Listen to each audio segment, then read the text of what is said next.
Hello everyone, good afternoon. কেমন আছেন সবাই? আশা করছি সকলে খুব ভালো আছেন, সুস্থ আছেন, আর আমরাও বেশ ভালো আছি।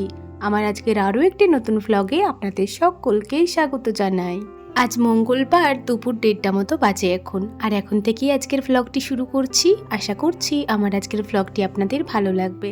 আজকে আর সকাল থেকে সেরকম ভিডিও শ্যুট করা হয়নি। দুপুরবেলা এখন স্নান করে এসে চুল আঁচড়ে নিচ্ছি, আর এই সময় থেকেই ভিডিওটা শুরু করলাম। যা পরিমাণ ঠান্ডা, রোজ রোজ তো আর মাথায় স্নান করা যাবে না, সপ্তাহে 2 দিন করি। আর যবে থেকে চুলটা কেটে ফেলেছি, আমার চুলে না ওই হাত খোপাটা আর হয় না, সে কারণে এভাবেই চুলটা গুঁড়িয়ে একটা কাংড়া এঁটে থাকি। সব সময় তো আর খুলে রাখতেও ভালো লাগে না। তো এই যে দেখুন, এখন চুলটা আঁচড়িয়ে নিয়ে একটা কাংড়া এঁটে নিয়েছি, আর তারপরে কপালে সিঁদুরটাও ঠেকিয়ে নিলাম। আর জানেন তো, আমার সেরকম স্কিন কেয়ার বলতে কিছুই নেই। আপনারা জানেন আমি গ্লিসারিন তেল মাখি, তো ওটাই মেখেছি, আর একটু লিপ বাম লাগিয়ে নিলাম। বন্ধুরা, স্নান করা হলো, আর তারপরে ঠাকুর মন্দিরে গিয়ে জবটাও করে ফেলেছি। তো চলুন, মায়ের ওদিকে রান্নাবান্না হয়ে গেছে, কী কী রান্না হলো না হলো সেটা আপনাদেরকে দেখাই। আজ দুপুরের রান্নাটা আমার পছন্দ মতো হয়েছে। তো এই যে দেখুন, প্রথমেই হাঁড়িতে রয়েছে গরম গরম ভাত, আর এদিকে মা একটু শাক ভাজা করেছে কপি পাতা আর ওই পনকা শাক দিয়ে। আর এই যে এখানে রয়েছে ফুলকপি আলুর ঝোল, যেটা আমার ভালোই লাগে। আর সব থেকে ফেভারিট হচ্ছে আমার এই মাছের বাটনাটা। এই টমেটো দিয়ে মাছ বাটনাটা মা ভীষণ সুন্দর করে, আর এটা খেতেও আমার ভীষণ ভালো লাগে।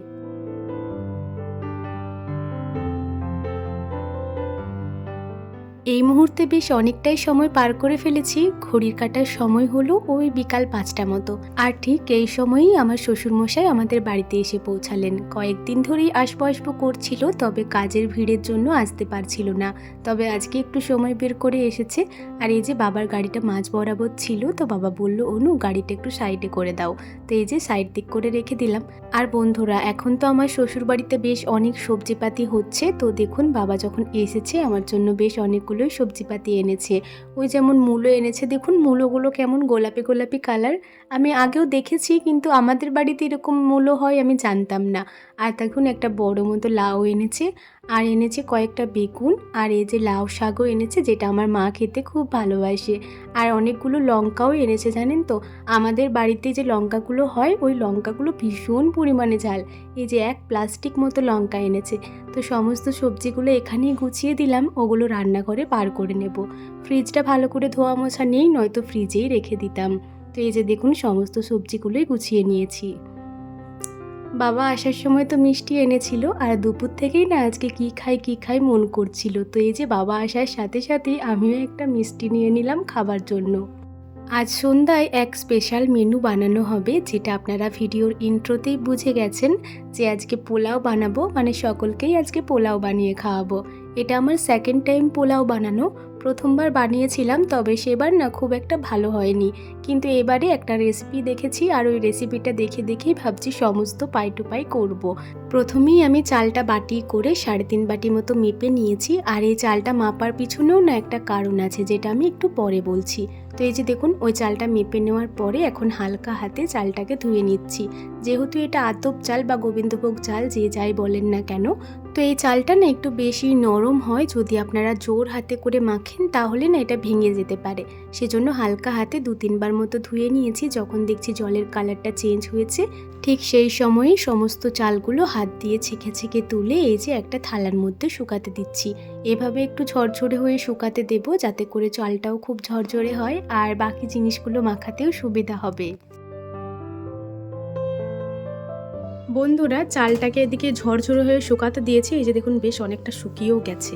আর ততক্ষণকে না আমি এই যে এদিকে কাজুগুলোকে ছাড়িয়ে নিয়েছি, কারণ কাজু কিশমিশ তো দিতে হবে। তো কাজুগুলো 2 ভাগে ভাগ করে নিয়েছি। এগুলো চাইলে আরও ভেঙে নিতেও পারেন, তবে এটা 2 ভাগেই দিচ্ছি, বাড়িতেই তো খাবো। আর এই যে এদিকে রয়েছে আদা আর লঙ্কা, তো এটাকে একটু পেস্ট করতে হবে। তো এইটুকু আদা তো আর মিক্সিতে পেস্ট হবে না, তো মাকে এটা শিলপাটাতে পেস্ট করে দিতে বলবো। আর লঙ্কা রয়েছে, তো নয়তো আমি পেস্ট করে দিতাম, কারণ এই লঙ্কাতে পেস্ট করলে না ভীষণ ঝাল লাগে। তো মা এটা পেস্ট করে দেবে। মায়ের সন্ধ্যা দেখাচ্ছে, সন্ধ্যা দেখানো হয়ে যাক, তারপর মা এটা পেস্ট করে দেবে। তো চলুন, প্রিপারেশন এই অবধি, দেখা যাক আরও কত কী হয়। আমার মাও তো সেরকম শিলপাটাতে মশলা বাটে না, বেশি করে এই লঙ্কা টঙ্কা একদমই বাটে না। তো মা বলছে আমিও বাটি না জানিস তো, আমারও হাত চালা করে। তো দেখুন মাকে বললাম না না তুমিই বেটে দাও, নয়তো আমি তো এটা পারবো না। আর এটুকু মশলা তো মিক্সিতে লাগবে না, যেহেতু মিক্সির জারগুলো অনেকটাই বড়। তো সে কারণে দেখুন মাই এটুকু মশলা বেটে দিল, আর কাঁচা লঙ্কাটাও বেটে দিয়েছে আদার সাথে। আর এখন এই যে কাঁচা লঙ্কা আদা বাটাটাও সাইডে রেখেছি। কি এনেছো? ও বাবা, দিদিমা কুটুম ঘর এসছে, মিষ্টি এনেছে। কই দুধটা কই? আমার চাচিটা কই, দাও তো। না আমাকে আমারটা দিয়ে দেবা। এই তুই চাচিটা খেয়ে নিচ্ছিস নাকি?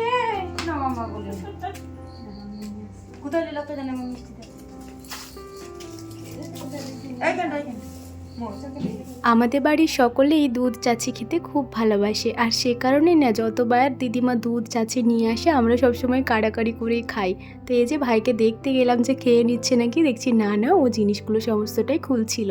আর এই যে এটা হচ্ছে আমার দিদিমা, এনার জন্যই মূলত আজকে পোলাওটা বানানো হচ্ছে। আর দিদিমাকে ঘরে বসতে দিয়ে এসে এই যে আমি এখন চলে এসেছি আবার রান্নাঘরে, কারণ এখনও অনেক প্রিপারেশন বাকি আছে। প্রথমেই এই যে একটু ঘিটা গরম করতে হবে, তবে দেখছি ঘিয়ের পরিমাণটা একদম কম। তার উপর যতটুকু রয়েছে সমস্তটা আর কি বয়ামটাতেই লেগে রয়েছে। তো প্রথমে আর কি আমি শুধু কড়াইটার উপরেই চাপিয়ে গলানোর চেষ্টা করছিলাম। মা বলছে খেপি ওভাবে কাচের বয়ামটা ভেঙে যেতে পারে, তো তুই একটু জল দে তার উপরে দে। তো এতে করে আর কি গলেও গেল বেশ ভালোই। আর প্রথমেই বললাম যে ঘিটা খুব বেশি নেই, তো যতটুকু আছে এতে করে আমাদের পোলাওটা হয়ে যাবে। তো এই যে দেখুন ঘিটাকে একটু গরম করে নিচ্ছি। এভাবে ঘিটা গরম করে দিলে না বেশি ভালো হয় আর কি, রেসিপিটা তো বলছিল, তো ওইভাবেই আমি করেছি। আর গ্যাসের ফ্লেমটা বন্ধ করে এখন এই ঘিটার মধ্যেই হলুদের গুঁড়ো দিয়ে দিলাম, এতে করে পোলাওয়ের কালারটা ভীষণ সুন্দর আসে। তো এই যে গ্যাসের ফ্লেমটা কিন্তু এই মুহূর্তে বন্ধ করে দিতে হবে, আর হলুদ গুঁড়ো আর ঘিটা একটু সুন্দর করে মিক্স করে নিচ্ছি। ওদিকে আমার চালটাও ঝরঝরে হয়ে গেছে, তো এই সময় হলুদ আর ঘিয়ের মিশ্রণটা দিয়ে দেব, আর হাত দিয়ে একটু সুন্দর করে সমস্ত চালগুলো মাখিয়ে নেব। যখন পোলাওয়ের পরিমাণটা অনেকটা বেশি থাকে তখন না এখানে অনেকেই ফুড কালার ব্যবহার করে, তবে এক্ষেত্রে তো পোলাওয়ের পরিমাণটা অনেক কম, আর যেহেতু বাড়িতেই বানানো হবে, বাড়ির লোকই খাবে, সে কারণে বেশি ওই ফুড কালার আরে মিক্স করলাম না। এতে করেই বেশ সুন্দর কালারটা চলে এসেছে দেখুন। আর এই সময় দিয়ে দিলাম আমাদের ওই আগে থাকতে যে করে রেখেছিলাম কাঁচা লঙ্কা আর আদা বাটাটা, তো ওটা দিয়ে দিলাম, আর এখন ওটা দিয়েও সুন্দর করে মিক্স করে নিচ্ছি। আর তারপর দিয়ে দেবো একটু মতো গরম মশলা। এই গরম মশলাটা দিলে না ভীষণ সুন্দর একটা গন্ধ আসে, আর ওই গরম মশলাটা কিন্তু এই সময়েই দিতে হবে। আর তারপর সমস্ত জিনিসগুলিকে সুন্দর করে মাখিয়ে নিয়েছি। ওদিকে মায়ের চা করাও হয়ে গেছে, তো এই যে আমার জন্য একটু চা দিয়ে গেল, তো সেই চা বিস্কিটটাই কাজ করতে করতে খেয়ে নিচ্ছি। আর আজকে না বেশ অনেক দিন পর গরুর দুধের চা খেলাম, সত্যি খুবই ভালো লাগলো। আসলে আমরা না ছোটোর থেকে গরুর দুধ খেয়ে অভ্যস্ত, কিন্তু এখন তো সেরকম খাওয়াই হয়ে ওঠে না, তাই মাঝে মধ্যে যখনই আনে তখনই বেশ ভালো লাগে। আর এই যে দেখুন ওই হলুদ চাল মাখতে মাখতে আমারই যেন গায়ে হলুদ হয়ে গেছে। যাই হোক, চা খাওয়ার পর ভাইকে বললাম ননস্টিকের কড়াইটা একটু বের করে দিতে, তো এই যে ওটা বের করে দিল, প্যাকেটের ভেতরেই ছিল, তার সত্ত্বেও একটু জল কাপড় দিয়ে মুছে নিলাম। আর এই যে এখন এটাতেই খাবারটা বানিয়ে নেব। আসলে অন্য কোনো ঢাকা দেওয়ার মতো কড়াই সেরকম নেই, আর ননস্টিকের কড়াইটা যখন রয়েছে এটা কাজে কখন লাগবে, তো সে কারণে বের করলাম। জানেন তো এই কড়াইটাতে না শুধুমাত্র আমরা ওই কেক বানাই, আর সেরকম কিছুই বানানো হয় না। যাই হোক, প্রথমেই দেখুন সাদা তেল দিয়ে দিলাম 3 চামচ মতো, একটু বেশি করেই দিলাম কারণ ঘিয়ের পরিমাণটা কম আছে। আর তারপর দেখুন ফোড়ন দিয়ে দিলাম। ফোড়ন বলতে ওই তেজপাতা, দারুচিনি, লং আর এলাচ। এলাচ সেরকম ছিল না, একটা বড় এলাচ ছিল, ওটাই দিয়েছিলাম। আর ওই সমস্ত জিনিসগুলোকে ভালো করে ভেজে নেওয়ার পরে কাজুগুলোও দিয়ে দিয়েছিলাম। কাজুগুলোর কালারটা যখন চেঞ্জ হয়ে গেছে তখন এই যে কিশমিশটাও দিয়ে দিলাম। এরপরে সমস্ত জিনিসগুলোকে একটু সুন্দর করে ভেজে নেব। আর এই সময় না গ্যাসের ফ্লেমটা অবশ্যই মিডিয়ামে রাখবেন, নয়তো কাজুগুলো প্রচণ্ড পরিমাণে পুড়ে যাবে। আর দেখুন সমস্ত জিনিসগুলো ভাজা হয়ে যাওয়ার পরে এখন ওই আমাদের ম্যারিনেট করা চালটা দিয়ে দিলাম। আর আমার না দিতে দিতে বেশ অনেকগুলো চালই পুড়ে গেছিলো। যাই হোক, চালটা দেওয়ার পর এখন সুন্দর করে ভেজে নিচ্ছি। চালটা ঠিক ততক্ষণ ভাজবেন যতক্ষণ না চালটার থেকে একটা মিষ্টি গন্ধ বের হচ্ছে, আর ওই যে ভাজা ভাজা একটা ভাব চলে আসবে চালের মধ্যে, তো ততক্ষণ অবধি চালটা একটু ভাজতে হবে নাড়াচাড়া করে। আর এই যে ভাজা আমার প্রায় হয়ে গেছে, ঠিক সেই সময়ে 2টো কাঁচা লঙ্কা চিড়ে দিয়ে দিলাম। এটা দিলে ঝালের পরিমাণটা ঠিকঠাক হয়ে যাবে। আর তারপর আরও কিছুক্ষণ ভেজে নেওয়ার পরে এই মুহূর্তে বেশ অনেক সুন্দর একটা গন্ধ বের হচ্ছিল। আর ঠিক সেই সময়ই আমরা জলটা দিয়ে দেব। এরপর আপনারা ভাববেন জলটা কতটা দেব সেটা কি করে জানবো? ওই যে প্রথমেই বললাম চালটা মেপে দিতে হবে, তো 3.5 কাপ মতো চাল দিয়েছিলাম, সেক্ষেত্রে আমি 7 কাপ জল দিলাম। আর চালটা যখন একটু পুরনো হবে তখন আরও 1 কাপ মতো জল বেশি দিতে হবে। আর আপনারা নিশ্চয়ই ভাববেন পুরনো চাল কি নতুন চাল সেটা কিভাবে বুঝবো? আসলে পুরনো চালের না একটা লাল লাল ভাব চলে আসে, আর নতুন চালটা সাদা মতো হয়। এতে করেই আপনারা বুঝে যাবেন যে চালটা নতুন না পুরনো। এদিকে দেখুন চালের মধ্যে জলটা দেওয়ার পর 1 চামচ মতো লবণ আর পরিমাণ মতো চিনি দিয়ে একটু নাড়াচাড়া করে ঢাকা দিয়ে দিলাম। পোলাওয়ের সাথে খাওয়ার জন্য আজকে চিকেন কষাও বানানো হবে, আর চিকেন কষাটা মা বানাচ্ছে। মায়ের হাতে চিকেন কষার একটা আলাদাই স্বাদ, আপনাদেরকে আগেই বলেছি। তো এই যে দেখুন মা চিকেন কষার মশলাটা সমস্ত রেডি করে নিয়েছিল, আর এই সময় চিকেনটা দিল। এদিকে মায়ের চিকেন কষা হচ্ছে আর এদিকে আমার পোলাওটা প্রায় 10টা মিনিট মতো ঢাকা দিয়ে এই যে স্টিম হচ্ছিল। এখন 10টা মিনিট পর পোলাওটা একটু নাড়াচাড়া করছি, লেগে যাচ্ছে কিনা সেটা দেখছি।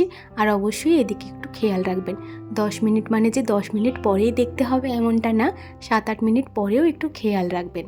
আর এই সময় গ্যাসের ফ্লেমটা আমি বন্ধ করে দিয়েছি। চালটা প্রায় 70% মতো সেদ্ধ হয়ে গেছে, আর একটু মতো বাকি আছে, তো ওটা আমি দম দিয়ে সেদ্ধ করে দেবো।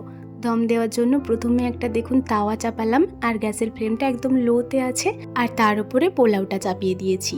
তো এটা প্রায় একদম পাক্কা 10 মিনিট মতো স্টিম করতে হবে, মানে ওই দম দিতে হবে। তারপরে এই যে দেখুন এখন হয়ে গেছে পোলাওটা আমাদের। এই সময় বেশ ঝরঝরে হয়েছে যেটা বোঝা যাচ্ছে, কিন্তু এখন গরম আছে তো একটু চিটচিটে মতো লাগবে। তো এটা একটু নাড়াচাড়া করে নেবেন যাতে নিচেতে লেগে আছে কিনা দেখার জন্য, তারপর নামিয়ে নেবেন। আর এই যে মায়ের এদিকে চিকেন কষাটাও দেখছি বেশ অনেকটাই হয়ে গেছে, আর মা কিন্তু একটু মতো জল দিয়েছে, আর চিকেন থেকেও বেশ অনেকটাই জল বের হয়েছে। আর চিকেন কষার কালারটা কি ভীষণ সুন্দর এসেছে দেখুন। আজকে চিকেনের প্রত্যেকটা পিসও দিয়েছিল ভীষণ সুন্দর। এই যে বেশ অনেকগুলোই লেগ পিস দিয়েছিল। বাবা আবার দুটো চিকেনের পাও এনেছিল, এগুলো খেতে আমি আর বাবা খুব ভালোবাসি। যাই হোক, এদিকে মায়ের চিকেন কষাটা আর কিছুক্ষণ হয়ে যাক, তাহলেই হয়ে যাবে। এই যে আমি এখন ঢাকাটা দিয়ে দিলাম। আর আমার শ্বশুরমশাই তো রাত্রে ভাতও খাবেন, শুধু পোলাও খেয়ে ওনার হবে না। তো এদিকে দেখুন বাবার জন্য আবার একটু পোস্ত করা হচ্ছে, আর এই যে এখানে পোস্তটাও বাটা রয়েছে। তো চলুন রান্নাগুলো হয়ে যাক। বন্ধুরা খাবার দাবার সমস্তটা রেডি করে গিয়েছিলাম মেলা দেখতে। তো আগের দিন তো মেলার ভ্লগ শেয়ার করেছি একটা, তো সে কারণে আজকে না মেলাতে কোনো রকম ভিডিও শ্যুট করিনি। এখন ওই প্রায় 10টা মতো বাজে, এই সময় বাড়ি এলাম। বাড়ি এসে চেঞ্জ করে নিয়েছি। তো এরপর চলুন দেখাই আপনাদেরকে যে পোলাওটা কতটা ঝরঝরে হয়েছে না হয়েছে। আর বাড়িতে সবাই চলে এসেছে, বাবার এখনও আসেনি, ওরা একটু পরে আসবে।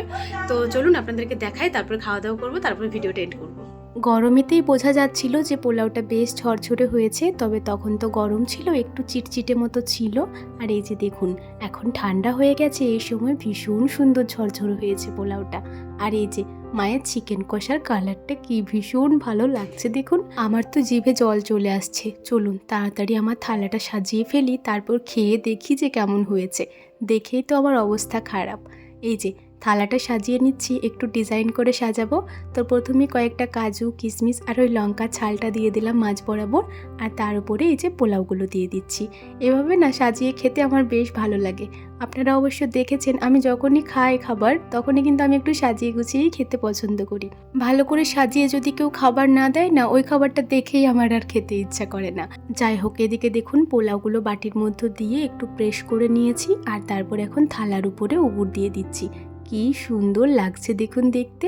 আমার সাজানোটা কেমন লাগলো আপনাদের অবশ্যই জানাবেন।